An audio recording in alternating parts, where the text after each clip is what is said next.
어제 한상균 위원장은 경찰에 출두하면서 출두도 아니죠. 어차피 안 나오면 끌려나갈 거니까 끌려나가기 전에 기자회견을 하고 스님들을 환대를 받으면서 제발로 출두하는 듯한 세레모니를 했습니다. 그런데 경찰은 한상균을 자수라고 간주하지 않고 체포로 간주해서 처벌을 하겠다라는 입장을 굳히고 있습니다.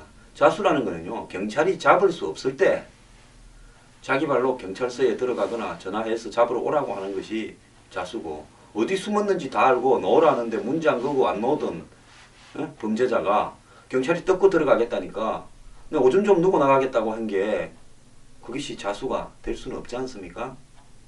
옛날에 보면 유병헌이 장남 유대균이가 그때 어떤 여인하고 오피스텔에서 잡힐 때 그때 보면 경찰이 포위했는데 좀 있으라 하고는 한 1시간 있다가 화장 다 하고 나왔지 않습니까? 그게 자수 아니지 않습니까?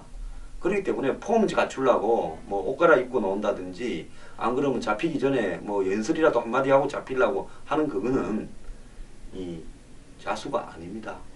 자, 한상균이 어떤 사람인가 우리가 잘 알아야 왜 지금 이런 일이 벌어지고 있는가에 대해서 잘 파악할 수 있기 때문에 한상균에 대해서 우리가 좀 오늘 공부를 좀 해야 됩니다. 한상균 씨는 62년 10월생입니다. 저보다 2살이 많습니다. 우리 나이로 54살입니다. 나이가 상당히 많은 편입니다. 저도 40대 중반 정도로 봤는데요. 실제 나이가 많네요. 이제 첫 직장이 아마 이 언론상에 나오는 것은 이제 학교를 광주기계공고를 나왔다. 이렇게 지금 알려지고 있습니다. 그러니까 고향도 그 근처이겠죠. 첫 직장은 부산에서 이 지프차를 만드는 거화. 지금 코란도가 그때 거화에서 처음으로 브랜드를 썼던 걸로 압니다.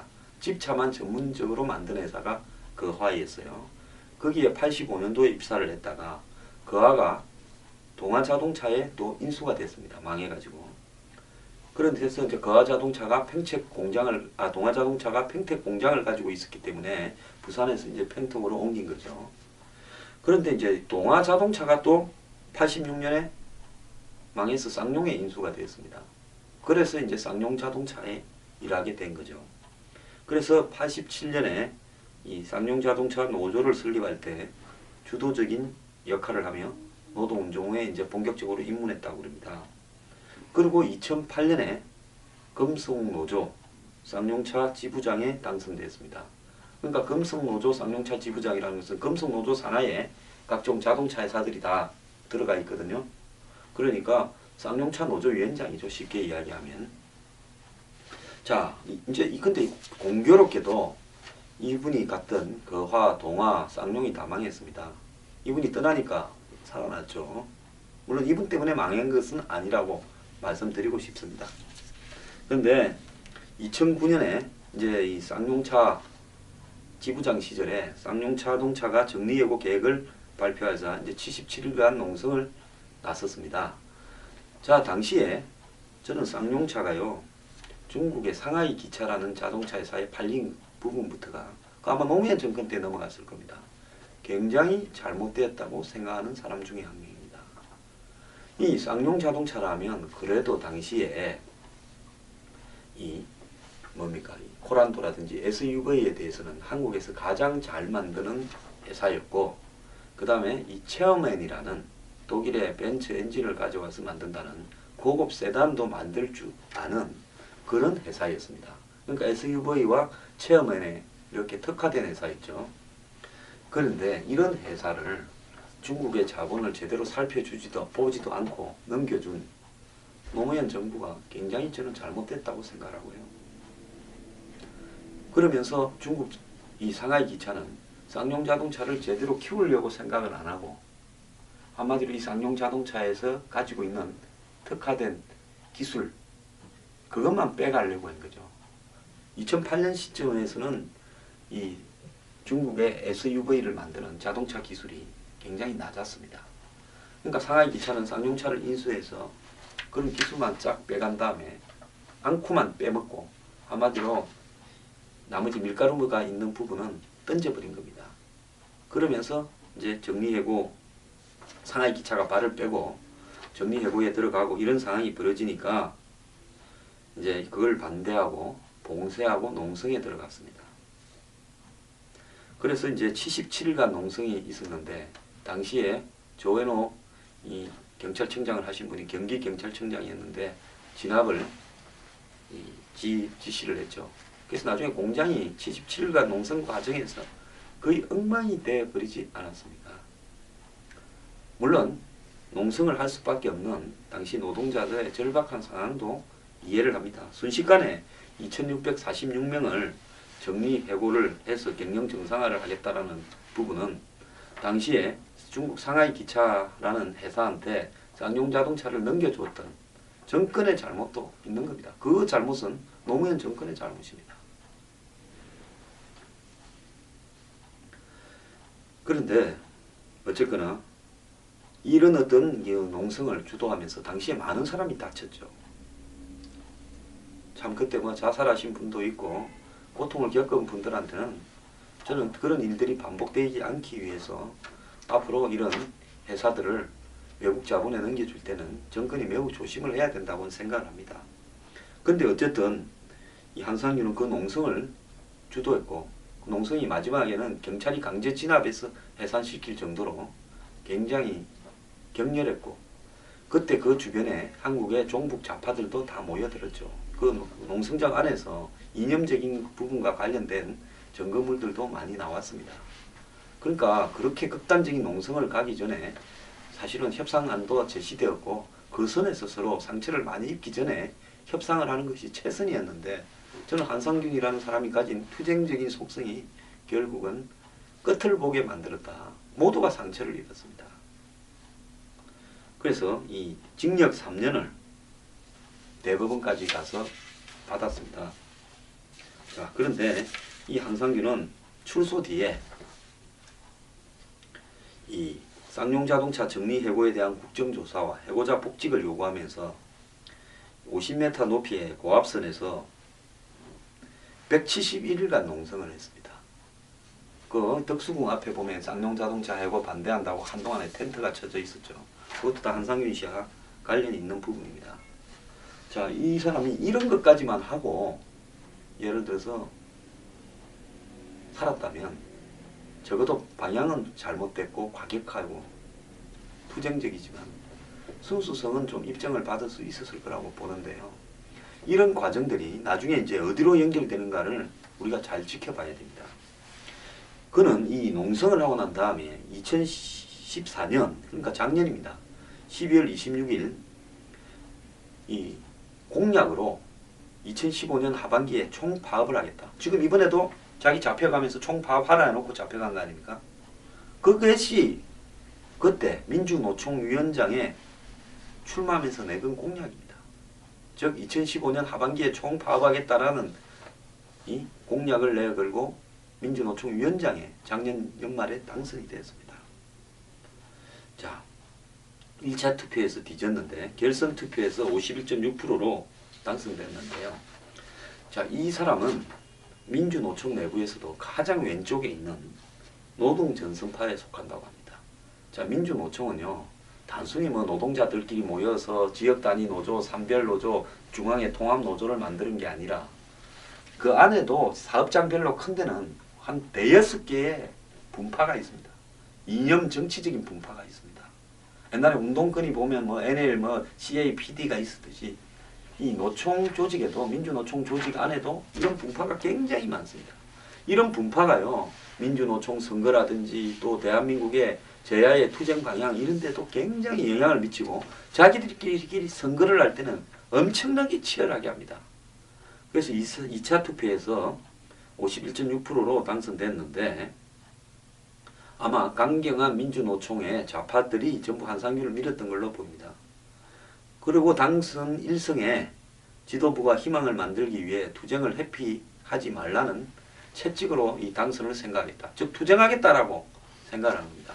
자, 민주노총 위원장이 될 때 2014년 말이었으면 우리 사회가 굉장히 경제가 지금 침체되고 한마디로 제조업이 무너져가고 성장률이 떨어지고 또 뭡니까? 양극화가 진행이 되고 비정규직이 확산이 되고 청년 실업이 만연하고 그 다음에 나이 들면서 회사에서 나가지 않은 사람들을 명예퇴직시키는 문제가 사회적으로 문제가 되는 그런 시점입니다.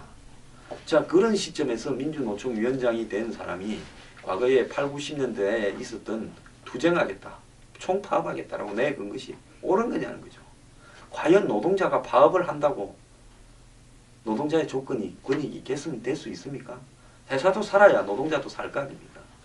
이런 부분에서 철진한 사람이 민주노총에 20년 뒤에 20년 전에 민주노총 위원장을 해야 될 사람이 20년 뒤에 당선된 거죠.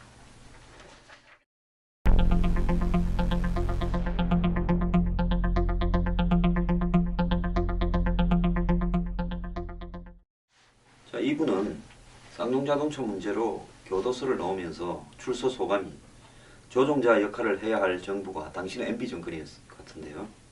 오히려 기업 편을 들면서 노동자들을 억압했다. 이런 이야기를 했습니다. 또 민주노총의 11대 위원장으로 선출된 뒤에 정리해고야 계약 해지 걱정 없이 사는 나라를 만드는데 보탬이 되고 싶다 이랬습니다. 자, 지금 한상균 위원장이 하는 행동이 정리해고와 계약 해지가 없는 나라가 되는데 보탬이 되는 행동인가? 국민들은 전혀 그렇게 생각하지 않습니다. 한상균 위원장은요, 이 조계사에 은신하는 과정에서도 굉장히 화제가 됐는데요. 그 과정을 좀 보면 조계사로 들어간 뒤에 템플 스테이를 하는 이 조계사의 부속 건축물 관음전, 이름만 관음전이지 사실상 조계사의 템플 스테이 하러 오는 사람들이 묵는 숙소였습니다. 그러니까 한마디로 레지던스 같은 데 묵은 거죠. 거기 409호실에서 이렇게 생활을 했는데 이 2차 민중궐기 대회를 앞둔 하루 앞둔 4일, 그러니까 12월 4일 407호로 옮겼답니다.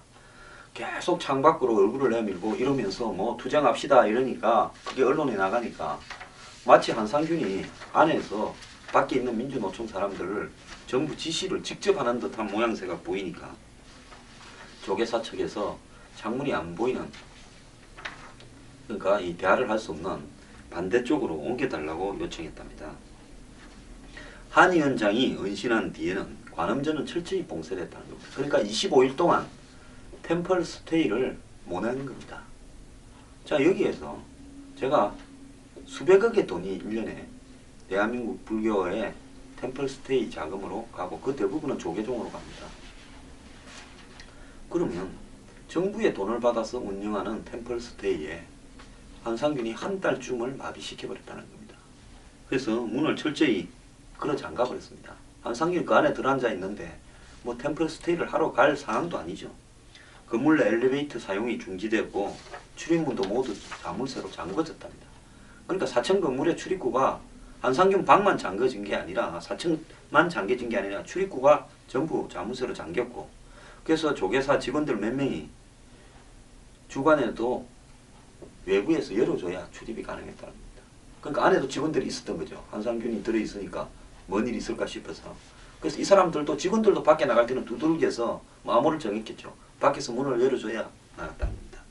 근데 이 부분에서요, 이렇게 조계사 측이 한상균을 보호하려고 온 문을 잠그고 엘리베이터를 중지시키고 건물을 통째로 봉쇄할 만큼 협조를 해주는 것이 이게 옳은 것인가에 대해서 진짜 대한불교 조계종은 뭔가 좀 고민을 해야 됩니다. 마치 스님의 한 수로 해산되는 것처럼 한상균이 경찰에 걸어나간 것처럼 칭송을 하는 그런 보도들도 있는데요. 그게 원인을 제공해놓고 그 원인을 해지했다고 원인을 해지한 부분만 칭찬을 받는 행태로 보도되는 대한민국의 언론들이 정상인 언론들인지 묻고 싶습니다. 그리고 야간에는 아예 뭐 외부와는 완전히 차단시키고 혹시 밤이 와서 잡아갈까봐 조계종이 한상균에게 얼마나 협조했는지를 알 수 있는 대목입니다. 한 사찰 관계자는 출입이 번거로워 안에서 직원들은 컵라면 먹고 했는데 그걸 두고 단식 중이던 한 위원장이 페이스북에 컵라면 고문이다 이렇게 썼답니다. 자, 밖에서 있는 사람이 컵라면 먹으니까 그 냄새가 단식하는 자기에게 그렇다. 어제 걸어놓는 한상균 위원장의 얼굴을 보면 25일간 단식을 한 사람은 아니라고 봅니다. 25일간 단식을 했으면요, 그렇게 될 수 없겠죠. 어제 경찰에 가서 밥도 그런 채 군 소금을 달라고 요청했다는데요. 자, 단식하는 사람들이 하는 부분은 뭐 경찰에 가서 밥 달라 할 수는 없을 거 아닙니까? 안에서 단식했다고 주장해 왔는데요. 자, 그래서 이 조계종의 종무실장은 언론과 조계종 사이에 이 중재 역할을 한다고 목욕탕 갈 때도 전화기를 들고 갔다 이렇게 이야기를 합니다. 한 위원장은 은신한 초기에는 노트북을 사용해서 온라인을 통해가 투쟁 지침하고 서신을 전했습니다. 맞지요. 투쟁 지휘소로 쓴 겁니다. 경찰이 이야기하듯이요.